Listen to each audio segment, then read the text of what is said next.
সারা বেবির কিছুদিন ছুটি পর আবারও স্কুল খুলতেছে। তার টিফিন নিয়ে আমার অনেক টেনশন।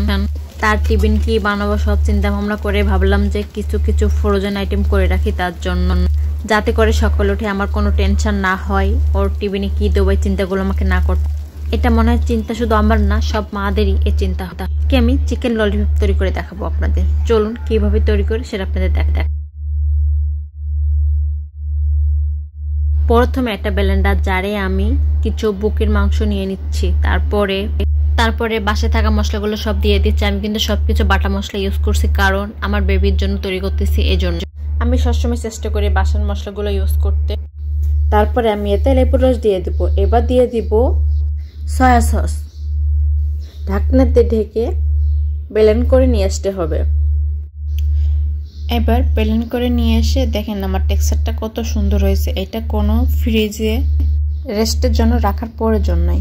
আমি সব কিছু এক এক করে নামাই নিচ্ছি একটা প্লেটে, যাতে আমার মাখাতে সুবিধা হয়। এবার পরের উপকরণগুলো দিয়ে দিব। এই পর্যায়েতে টোস্টের গুঁড়া বা পাউরুটির গুঁড়া আপনারা দিতে পারেন, চাইলে বেরগিরামও দিতে পারেন। আমি এখানে পাউরুটি একটু রোস্ট করে নিয়ে তারপরে ব্লেন্ড করে নিয়ে গুঁড়ো করে নিয়েছি। এই পর্যায়ে আমি এতে দিয়ে দিচ্ছি কর্নফ্লাওয়ার। এই পর্যায়ে কর্নফ্লাওয়ার দেওয়া হয়ে গেলে এবার এতে অ্যাড করব। ভিডিওটি ভালো লাগলে অবশ্যই সাবস্ক্রাইব করে আমার পাশে থাকবেন। গাজর কুচি আর কিছু ঝাল কুচি আমি এতে দিয়ে দিলাম। আপনারা চাইলে অন্য কোনো সবজিও কুচি করে অ্যাড করতে পারেন, যেহেতু বাচ্চা খাবে এই জন্য। এইবার ভালোভাবে খুবভাবে মাখাই নিতে হবে, যাতে একটা একটার সাথে ভালোভাবে মিশে যায়। মিশে আমি কিছু সময় রেস্টে রাখবো, আপনারা চাইলে না রাখতেও পারেন। আমার কাছে আজকে টাইম চলে জন্য রেস্ট রাখছি। এই পর্যায়ে একটা কয়েল পেপার নিয়ে ভালোভাবে কাট করে নিব, যাতে করে আমার স্টিম করতে সুবিধা হয়। কয়েল পেপার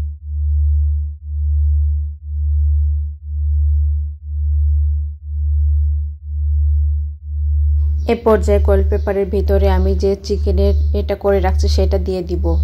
দিয়ে ভালোভাবে রোল করে নিতে হবে।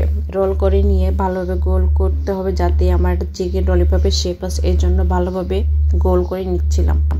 তারপর এটা দুই সাইডে সিল করে, যাতে এতে কোনো পানি বা কোনো কিছু না ঢোকে, ভালোভাবে সুন্দরভাবে সিলড হয় সেজন্য করে নিচ্ছি। এরপরে আমি এটা কিন্তু রোল করে নিই, যাতে এটা যেন গোল আকৃতিতে হয় সেজন্য। এই পর্যায়ে আমি সেমভাবে আমি আরও একটা করে নিচ্ছি। আমার কাছে দুটো করার মতন পরিমাণ হয়েছে, এর জন্য দুটো করতেছি। এটা সেমভাবে এটাকে ভালোভাবে এটাও সিল করে দিচ্ছি। সিল করে তারপরে এটাকেও রোল করে নিচ্ছি, যাতে যেন এটা গোল হয়। তারপরে এই দুইটাকে নিয়ে আমি যাব স্টিম করতে।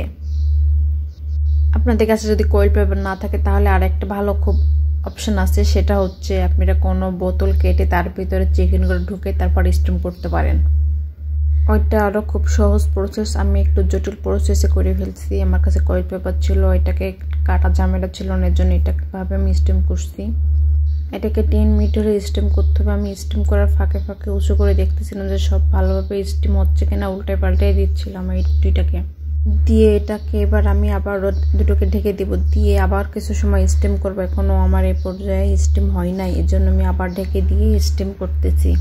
আপনারা এমনভাবে স্টিম করবেন যাতে এর ভিতরে খুব ভালোভাবে বয়েল হয়। এই যে আমার স্টিম করা হয়ে গেছে, এবার এগুলোকে আমি এক এক করে উঠাই নিব। এগুলোর জন্য আপনারা খুব গরম অবস্থায় করবেন না, তাহলে আপনারা হাতে তাপ পেতে পারেন। এই জন্য এটাকে ঠান্ডা করে তারপরে কয়েল পেপারগুলো খুলবেন, যেটাকে আপনারা স্টিম করবেন সেটা খুলবেন। এই পর্যায়ে আমার ঠান্ডা করা হয়ে গেছে, এবার আমি এগুলোকে খুলে আপনাদের দেখাবো। এটাকে হাত দিয়ে খুলতে পারেন, এমন পর্যায়ে এটাগুলোকে অবশ্যই খুলবেন। খুব গরম অবস্থা খুললে কিন্তু আপনার হাতের সমস্যা হতে পারে। এবার আমি দুইটাকে একটু খুলে নিব, নিয়ে দেখব কেমন হয়েছে। আমার কিন্তু খুব পারফেক্টভাবে বয়েলড হয়েছে। এবার এগুলোকে পিস পিস করে কেটে নিব।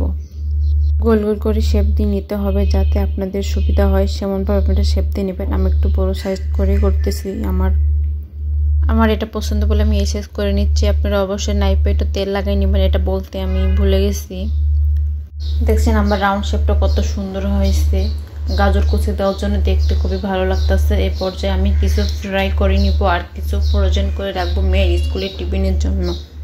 এটা কিন্তু লো আছে, খুব ভালোভাবে উল্টে পাল্টাকে ফ্রাই করতে হবে। আমি কিন্তু খুব অল্প আছে করতেছি, কারণ এটা একটু নরম আছে সেজন্য। এটা আমার বাচ্চা খুবই পছন্দ করে, এটা সবাই খুবই পছন্দ করবে। এইটা হচ্ছে আপনারা চাইলে সন্ধ্যা নাস্তায়ও দিতে পারেন। উল্টে পাল্টে লাল করে ফ্রাই করে নেবেন আপনাদের পছন্দ মতন করে। এই পর্যায়ে আমি সব কিছু এক এক করে উঠাই নেব। আমার কিন্তু ফ্রাই করা হয়ে গেছে। এবার এর ভিতরে কাঠি দিয়ে সার্ভ করলে আপনার হয়ে গেল চিকেন ললিপপ। তারপরে আপনাদের পছন্দ মতো সস দিয়ে সার্ভ করলে হয়ে গেল চিকেন ললিপপ রেডি। এই সসটা কিন্তু আমার নিজেরই বাসায় বানানো।